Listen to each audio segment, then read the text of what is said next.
Okay, I hope you can see if I touch it now. Oh,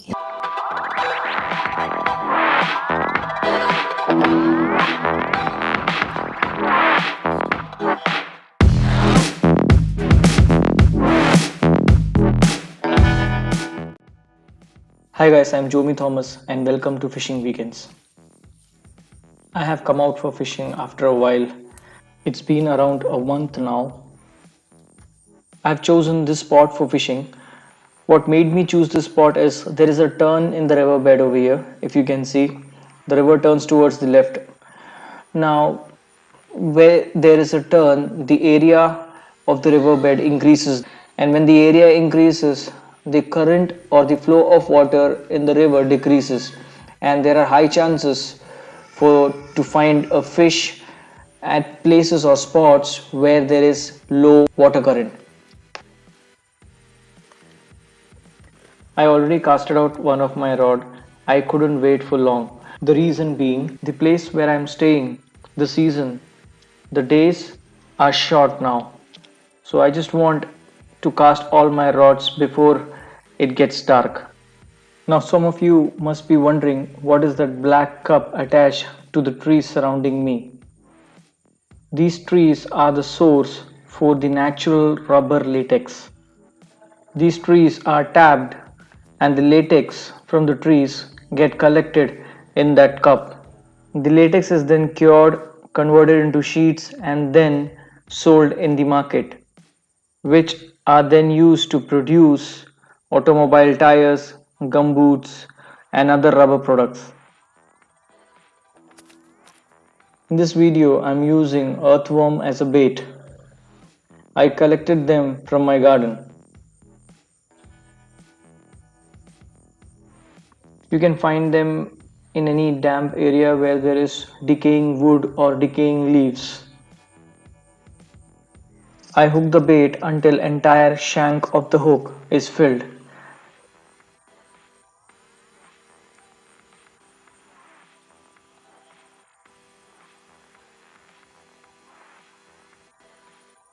Once the bait is hooked, just make sure that the point of the hook is well exposed, or else you'll end up hooking the fish in its gut.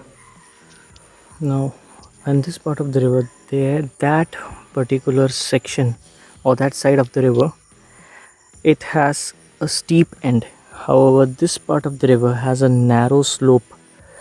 Mostly the fish are supposed to be in the other side. So I am going to cast one of my bait out there.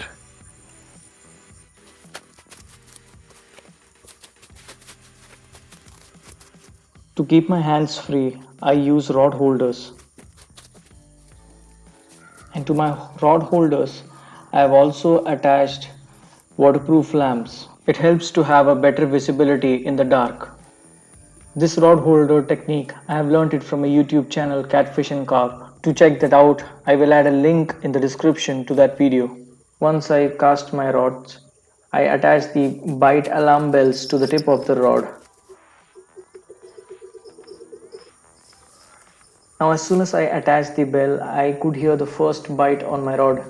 However, I don't check the rod until I see the tip of the rod bending or until the rod keeps on shaking continuously. And that is when I am really sure that the fish is hooked.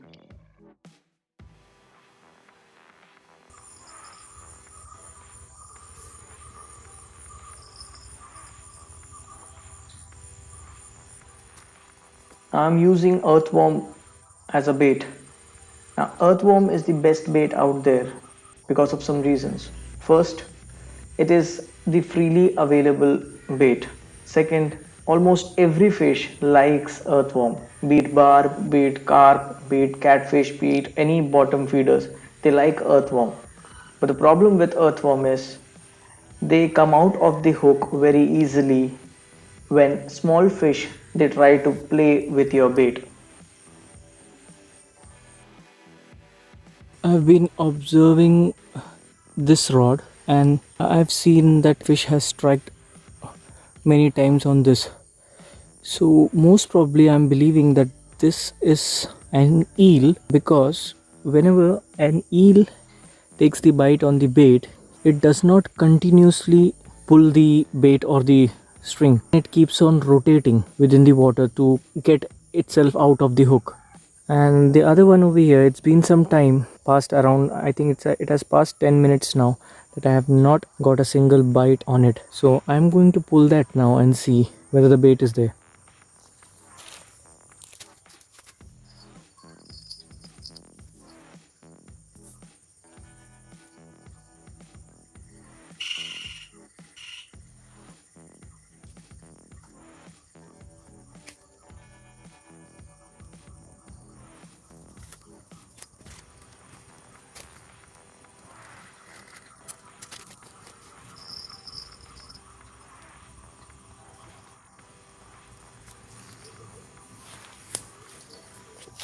The bait is gone.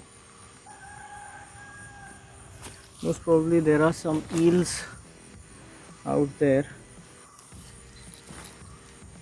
or some smaller fish.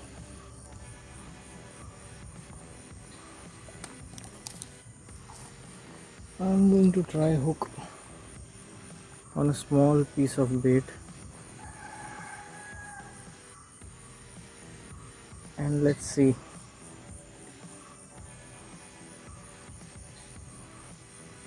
whether this one gives us a fish.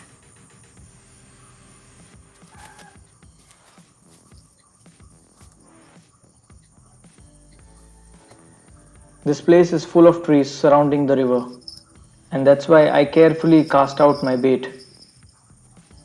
Any mistake, and I will land up casting my bait on those trees or branches.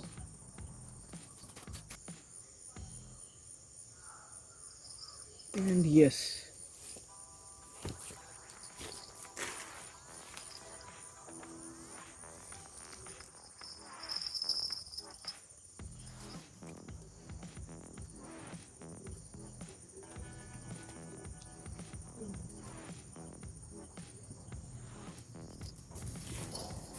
I should have waited for a bigger strike. The bait is half gone.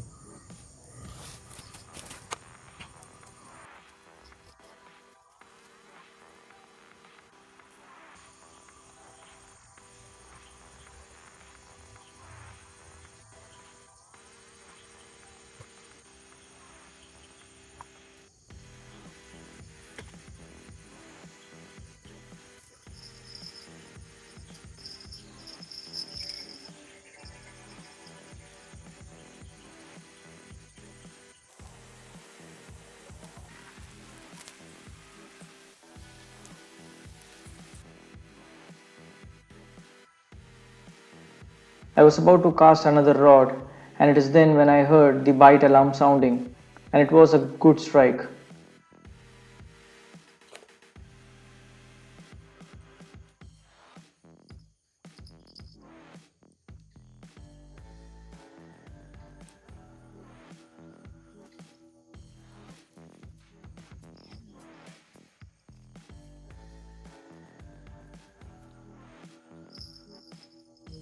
That was a big strike.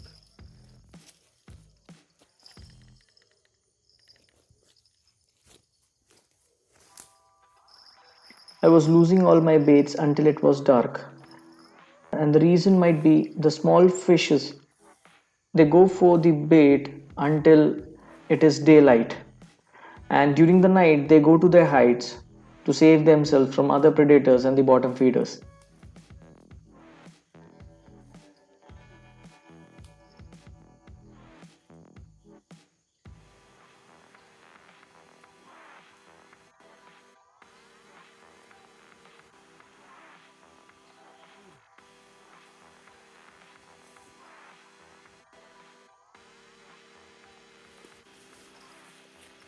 That's an eel. No, this is an eel, but this is a special kind of an eel, very rarely found. This is a tire track eel.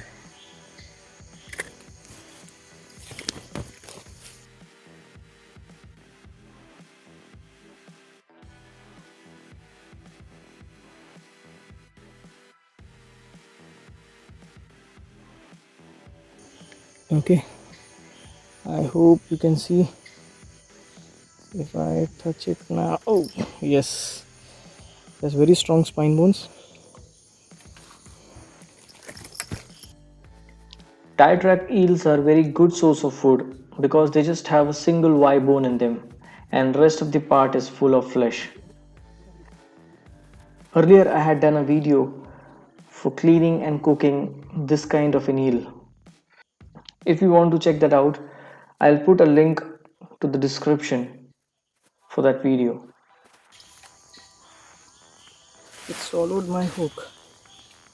I guess I will have to just cut it off now.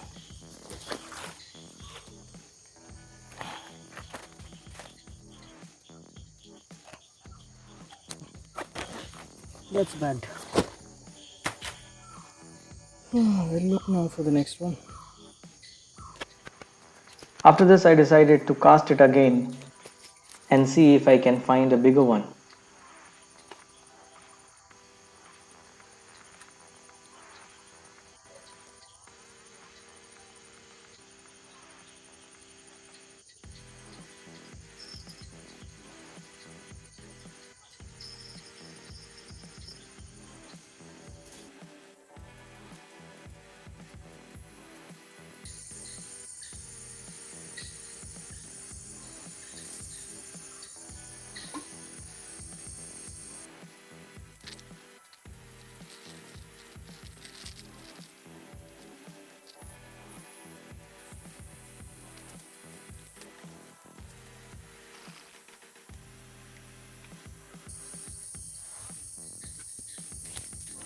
I lost my bait on this one.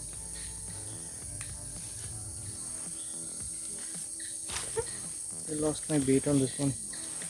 Bait, my hook, everything I lost it because there are a lot of snags there.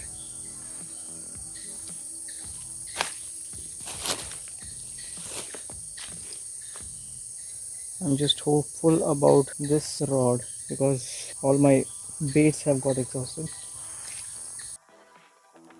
It is not like you will lose your hook or your setup whenever you go for fishing in areas where there are snags underwater.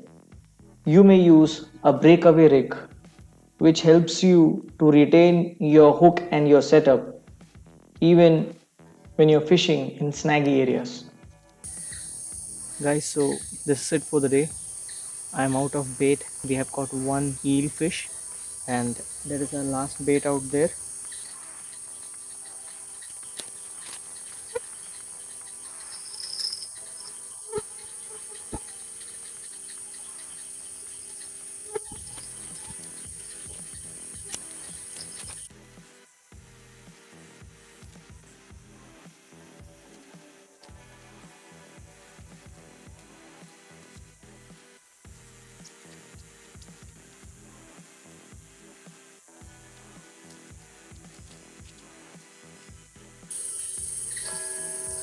I could hear the church bells ringing. It was around 7 o'clock in the evening, and I had been out for almost around 2.5 hours.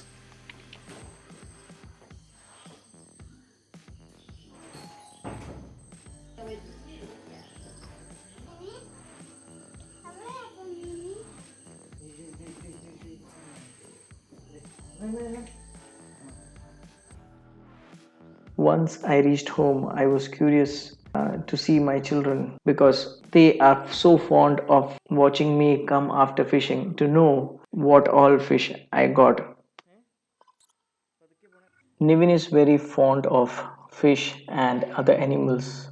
Seeing this, my father decided to come with me the next day for fishing.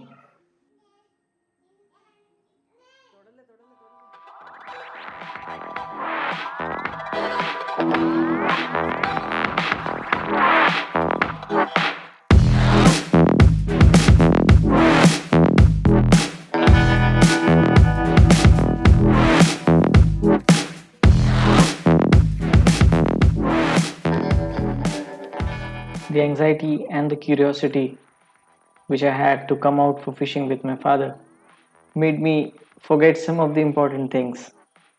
I forgot to carry along the fishing bite alarms with me.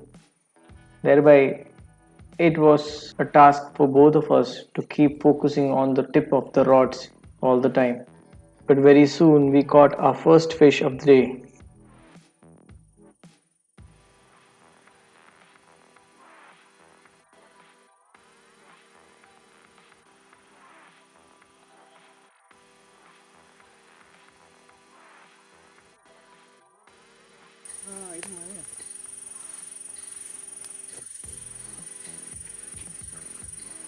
This is a common eel.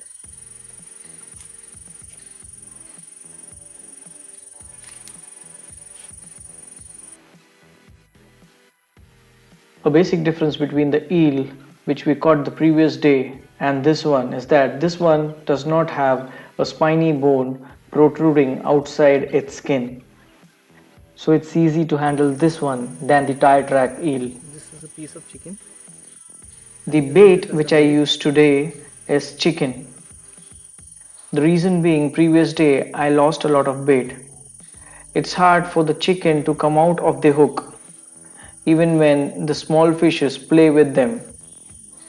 However, even chicken when used as a bait has a drawback. Turtles, they love chicken a lot.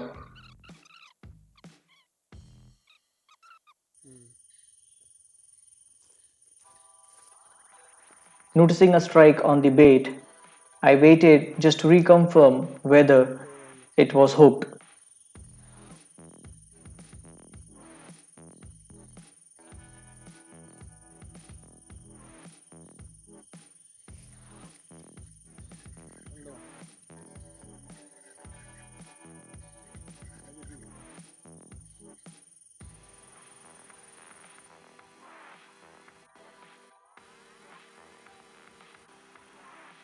But this time it was a turtle.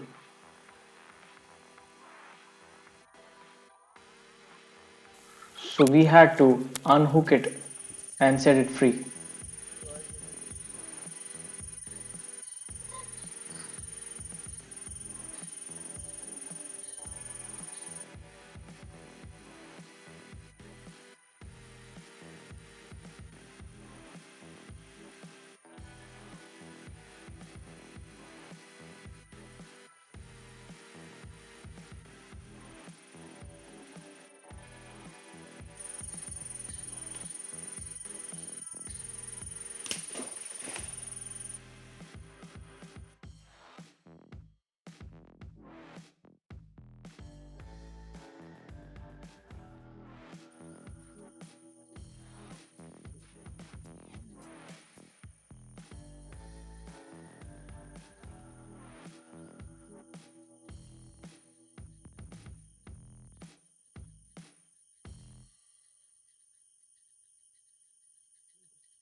And we caught another eel. This one was smaller compared to the other one.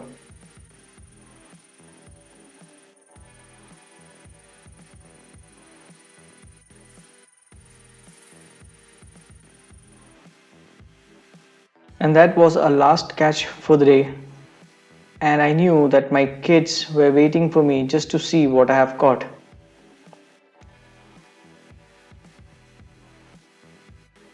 Thank you guys. I hope you like this video. We'll see you soon in my next video.